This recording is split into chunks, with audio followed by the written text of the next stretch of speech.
Chaque jour, nous bougeons, nous réfléchissons, nous rions, bref, nous vivons. Mais pour faire tout cela, notre corps a besoin d'éléments vitaux, que ce soit pour sa construction ou pour son énergie. L'énergie, pour en donner une définition simple, c'est ce qui permet à un organisme, vivant ou non, de se déplacer et de fonctionner. Si elle prend la forme de carburant dans les voitures ou d'électricité dans les téléphones, nos sources et nos besoins en énergie pour faire fonctionner cette incroyable mécanique qu'est le corps humain sont bien différents, tout comme les éléments qui nous composent. Et c'est ce que nous allons voir dans cette vidéo. Vous l'aurez sûrement deviné, les éléments vitaux dont nous avons besoin au quotidien se retrouvent principalement dans notre alimentation. Ces éléments essentiels à notre survie et que nous acquérons en mangeant sont ce que l'on appelle des nutriments. On pourrait penser qu'on trouve des nutriments partout.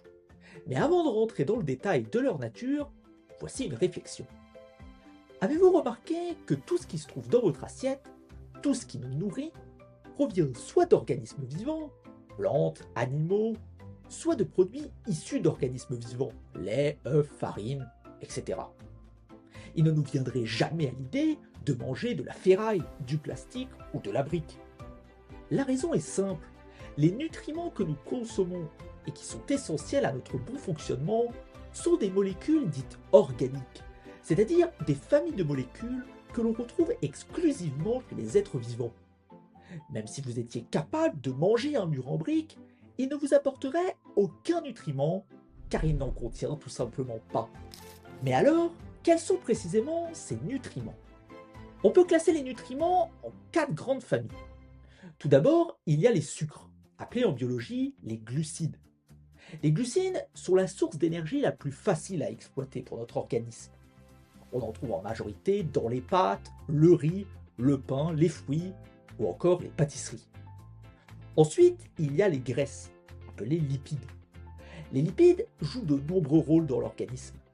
Parmi les principaux, on peut citer leur participation à la composition des hormones, à la construction des membranes cellulaires, ainsi que leur rôle de réserve d'énergie. Le gras que nous stockons et que l'on cherche parfois à perdre correspond justement à des réserves de lipides. On trouve les lipides dans les huiles, le beurre ou les noix par exemple. Puis viennent les protéines. Les protéines ne sont pas une source d'énergie, mais elles assurent la construction, la réparation et le bon fonctionnement de l'organisme. On en trouve dans les œufs, le poisson, la viande ou encore les légumineuses. Ces 3 premières familles sont appelées macronutriments, car le corps en a besoin en grande quantité. Enfin, on retrouve les micronutriments qui regroupent un ensemble de molécules très variées dont le corps a besoin en petite quantité, comme le calcium, le fer ou les vitamines. Glucides, lipides, protéines et micronutriments sont donc les 4 grandes familles de nutriments essentiels au bon fonctionnement du corps humain. Il est donc important de les retrouver dans son assiette afin d'avoir une alimentation équilibrée. Cependant, selon nos activités quotidiennes, la proportion de ces nutriments peut varier. Un pratiquant de musculation, par exemple, aura besoin de davantage de protéines pour favoriser la construction musculaire. Un coureur, lui, aura davantage besoin de glucides pour disposer de plus d'énergie. Vous avez sûrement déjà remarqué que sur les produits alimentaires figure leur composition nutritionnelle. En regardant attentivement, vous pouvez justement y lire les termes lipides, glucides et protéines. Vous avez à présent une idée de ce que cela représente. Mais sur ces mêmes étiquettes, on trouve aussi un chiffre clé. C'est la valeur énergétique d'un produit alimentaire. On l'a dit, les glucides et les lipides surtout apportent de l'énergie à l'organisme. Mais de quelle quantité d'énergie avons-nous besoin pour fonctionner? Les kilojoules et les calories permettent de répondre à cette question. Les kilojoules et les calories sont 2 unités d'énergie. La différence est simplement qu'elles n'utilisent pas la même échelle, mais la conversion est assez simple. Une calorie équivaut environ à 4 kilojoules. Bien que les calories soient davantage utilisées en diététique, les kilojoules sont une unité plus universelle, employée dans de nombreux domaines tels que la physique, la chimie ou la technologie. Le joule doit d'ailleurs son nom au physicien du 19e siècle James Prescott Joule. On est donc loin de la biologie.